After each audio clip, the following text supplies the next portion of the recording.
Welcome to my Ramarajyam channel.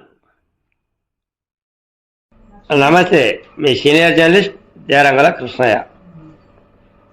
Avinash SR no ఏమిటితో అనే అంశంపై విశ్లేషణ. శృతి మించిన బీటెక్ రవి మాటలు. పులివెందుల నియోజకవర్గం, పులివెందుల తెలుగుదేశం పార్టీ కార్యాలయం. ఈరోజు తెలుగుదేశం పార్టీ ఇన్ఛార్జి అయినటువంటి బీటెక్ రవి మాట్లాడారు.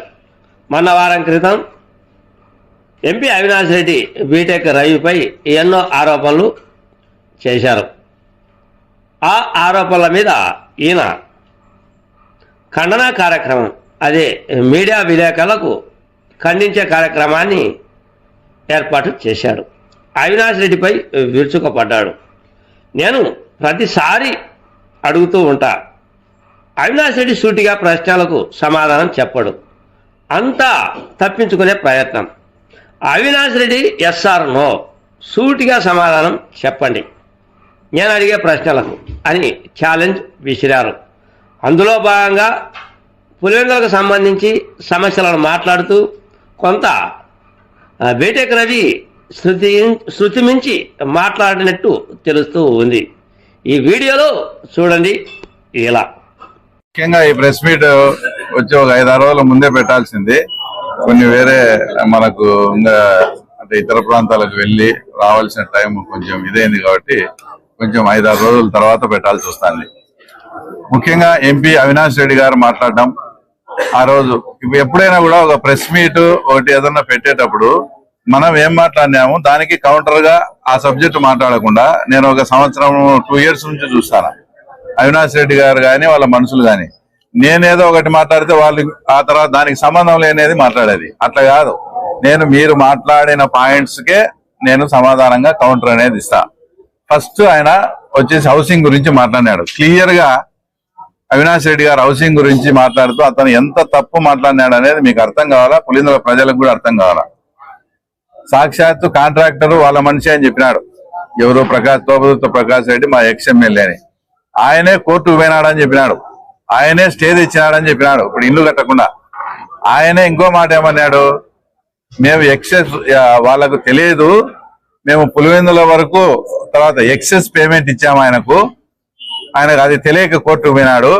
ఇక్కడ ఉండే హౌసింగ్ అధికారులు పులివెందులకు పేమెంట్ ఎక్సెస్ వచ్చిందని కౌంటర్ వేస్తే అది పులివెందుల నుంచి మినహాయింపు వస్తుంది, అప్పుడు ఇల్లు కట్టుకోవచ్చు అని చెప్తాడు. ఆయనకి ఏమన్నా మళ్ళా నన్ను ఏదో బుర్ర ఉందా లేదా అంటాడు.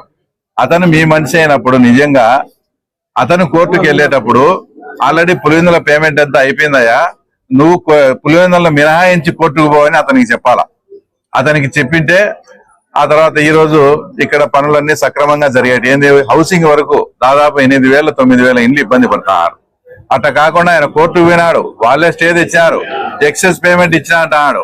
ఇప్పుడు నిజంగా పులివెందుల్లో ఉండే వైఎస్ఆర్ కార్యకర్తలు వాళ్ళని దేంతో కొట్టడంలో అర్థం చేసుకోవాలి. ఎందుకంటే వాళ్ళు పాడాలో ఇంకో చోట బిల్లులు చేసి బిల్లులు రాలేదు మొయ్యో కుయ్యో మరో అని మొత్తుకుంటుంటే వాళ్ళకు బిల్లు ఇవ్వకుండా ఈయన పనిచేసిన దానికల్లా ఎక్సెస్ పేమెంట్ ఇచ్చారని స్వయంగా అవినాష్ రెడ్డి గారే చెప్తున్నారు. అంటే ఇంకా ఇప్పుడు వైఎస్ఆర్సీపీ కార్యకర్తలు ఇన్నాళ్ళు వాళ్ళకు చేసిన సేవకు వాళ్ళు చెయ్యని పనికి కూడా ఎక్స్ట్రా బిల్లు ఇచ్చి వాళ్ళని అట్లా చేసి ఇక్కడ నిజంగా పనిచేసిన కార్యకర్తలను వాళ్ళు ఎంత ఇబ్బంది పెట్టినారో ఒకసారి ఆలోచించండి. ప్లస్ సిగ్గు లేకుండా మళ్ళీ ప్రతి ఒక్కరితో 35,000 రూపాయలు కలెక్షన్ చేస్తారు.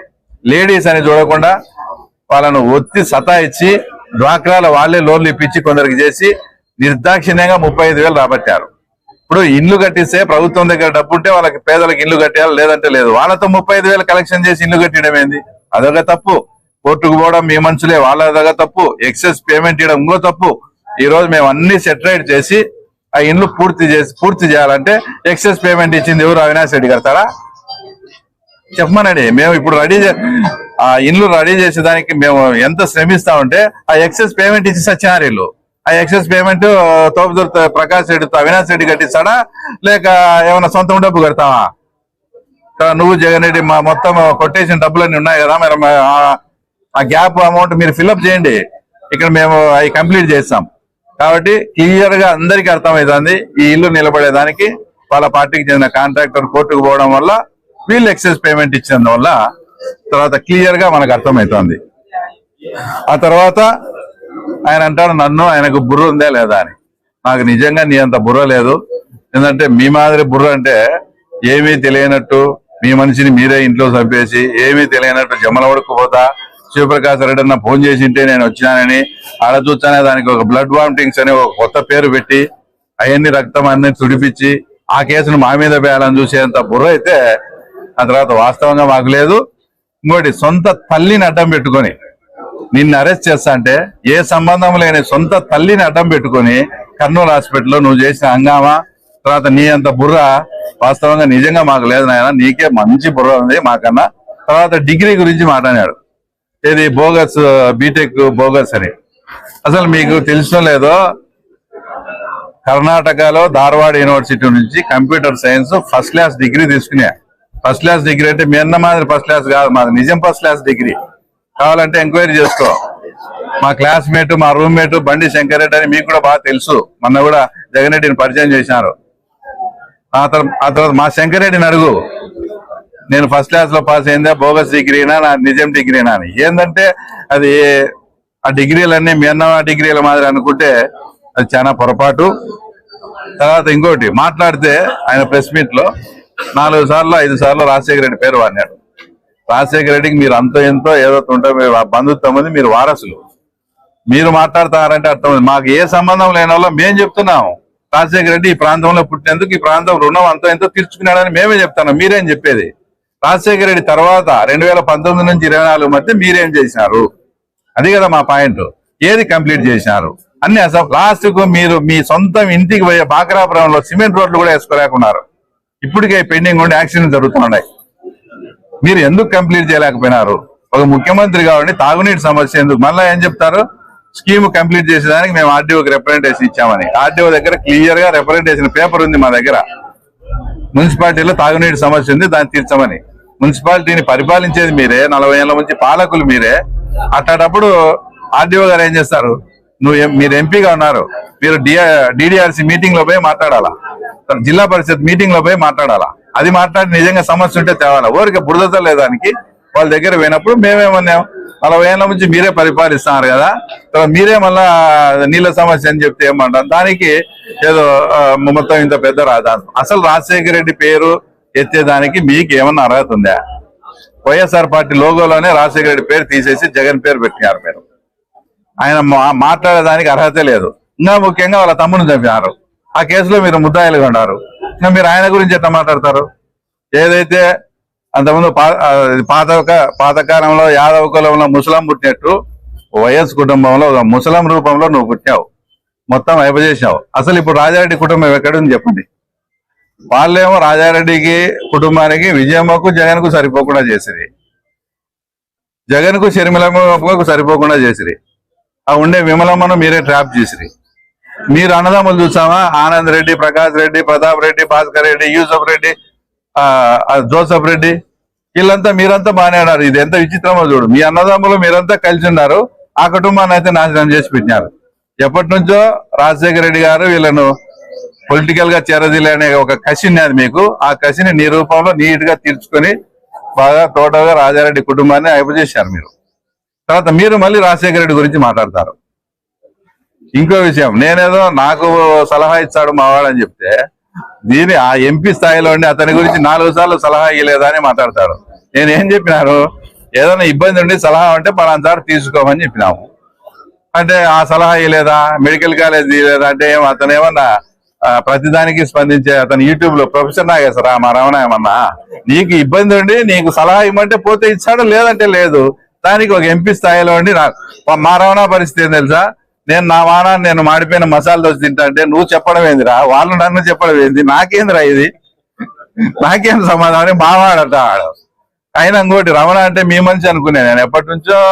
రేడియో నారాయణ గారి కుటుంబం అంటే వైఎస్ కుటుంబం, మీ మంచి అని చెప్పిన మీరు రమణ మీద ఇంత ఇది మళ్ళీ అక్కస పెట్టుకుంటారని కూడా అసలు నేనైతే అనుకోలేదు. ఎందుకంటే ఇంకో ఆయన మాట్లాడతాడు, రమణకు రాజకీయం అసలు ఫస్ట్ మండల ప్రెసిడెంట్ వచ్చిన తర్వాత మా రమణ వాళ్ళ మిసెస్ వచ్చి పులివెందుల మండలాధ్యక్షురాలు, వాళ్ళకు రాజకీయ అవగాహన లేదు, మాకు అది లేదని ఆయన మున్సిపల్ చైర్మన్ మారుతాడు.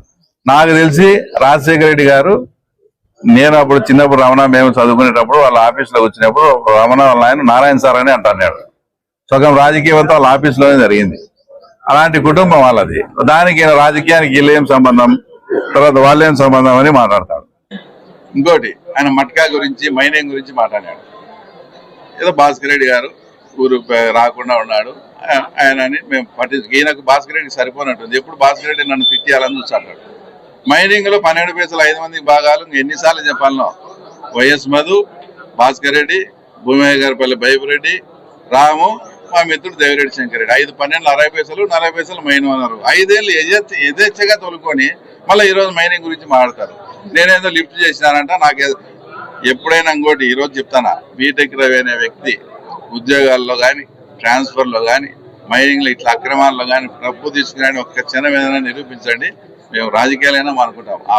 అది ఎప్పటికీ జరగదు. అసలు వాటి వైపు మేము తర్వాత వెళ్ళే సమస్య లేదు.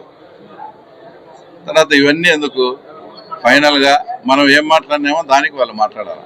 అవినాష్ రెడ్డి గారికి 2 క్వశ్చన్లు. మేము ఏదన్నా ఒక సబ్జెక్ట్ ఎత్తితే అది మీకు కన్వీనియంట్ గా లేకపోతే దాన్ని దాటవేస్తాడు. ఇంత మీరు ముఖ్యమంత్రిగా ఉండి ఆ ప్రాంత ప్రజలు ఇట్లా ఎర్రబల్ల చెరువుకు గ్రావిటీలు వస్తాయని చేస్తే మీరు ఆ చిన్న పని మీరు ఎందుకు చేయలేకపోయినారు? Yes or no. Peddireddy Ramachandra Reddy బాధపడతాడని చేయలేదా? ఈ ప్రాంతంలో ప్రజలు బాగుపడితే మేము ఒకటి స్ట్రైట్ గా సమాధానం చెప్పాలా. 2, నువ్వు నిజంగా చిన్నకొండాడి మనవని అయితే మా అన్న వైఎస్ మధు, దేవిరెడ్డి శంకర్ రెడ్డి వాళ్ళు చాలా బీదవాళ్ళు, వాళ్ళకు ఏదో జీవనం గడుపుకునేదానికి ఇబ్బంది కాబట్టి ప్రభుత్వ భూములు కొన్ని ఆక్రమించుకొని వ్యవసాయం చేసుకుంటారు అని అన్న నువ్వు ఒప్పుకో. Yes or no. స్ట్రైట్. వాళ్ళ భూములు అసలు రెవెన్యూ చట్టం ప్రకారము 2 ఎకరాలు కూడా ఒక కుటుంబానికి ఇవ్వకూడదే. అట్లాంటిది ఒక మనిషికి 5 ఎకరాలు చొప్పున, ఆడ 200, ఈయన 53 ఎకరాలు. ఇది కబ్జా చేసి వాళ్ళ పేర్లతో ఎక్కించింది. నువ్వేం మళ్ళీ ఏమన్నంటే మేము మమ్మల్ని అదన్నాడు ఇదన్నాడు అంటావు. నువ్వు ఒక ఎంపీగా ఉండవు, వాళ్ళు ఎట్లా ఎక్కించుకుంటారు? అది ఎస్ ఆర్ నో చెప్పు. వాళ్ళ భూములు వాళ్ళ పేర్లతో ఎక్కించుకుంటా అంటే అది పద్ధతేనా, మంచి పద్ధతే కాదా? ఈ 2 వాటికి నువ్వు సమాధానం చెప్పు సార్. కాబట్టి ఏదైనా ఎక్కడైనా జరిగినప్పుడు వాటిని ఇది చూసి మాట్లాడుతున్నాను కానీ ఏదంటే అది మాట్లాడితే ఇది కరెక్ట్ కాదు. నా ఈ 2 ప్రశ్నలకు నువ్వు సమాధానం చెప్పు. నేను ప్రెస్ మీట్ కూడా చెప్పాను మీ గురించి. రైట్. ఇసుక పైన ఎంపీ గారు మీ పైన ఆరోపణ చేశారు. చక్రాపేటలో పాపాగ్ని నది ఇసుక అనేది గవర్నమెంట్ టెండర్ పిలిచింది. టెండర్ లో పార్టిసిపేట్ చేశారు. ఎవరు తక్కువ రేట్ వేసింటే వాళ్ళకి ఇచ్చినారు. ఆ పార్టిసిపేషన్ చేసిన కాంట్రాక్టర్ ఆ తర్వాత ఇసుక అతనికి రైట్. అతను మన స్టేట్ లో ఎక్కడైనా తోలొచ్చు కదా, ఇసుక స్టేట్ లో ఎక్కడైనా తోలొచ్చు, అదర్ స్టేట్కి పోకూడదు. అక్కడ వాళ్ళు ఎవరు బండ్లు వచ్చారంటే వాళ్ళు గవర్నమెంట్ పెట్టిన రేటు ప్రకారం మార్జిన్ పెట్టుకొని ఇస్తారు. దాంట్లో ఇప్పుడు పన్నపల్లె కాడ ఏం లేదు, రీచ్ లేదు. వేంపల్లె ఎంట్రన్స్ లో రీచ్ లేదు. అట్లాంటిసారి చేస్తే మా తప్పు. గవర్నమెంట్ ఫిక్స్ చేసి ఒక చోట గండికోవుడి దగ్గర, కుమారకాల దగ్గర ఒక చోట ఫిక్స్ చేసి చేస్తే దాని ఇంకా తోలినారంటే ఏం చేయాలి? బాగా మీ మాదిరి ఒట్టుకు జిల్లా మీరు అమ్ముకున్నారు కదా.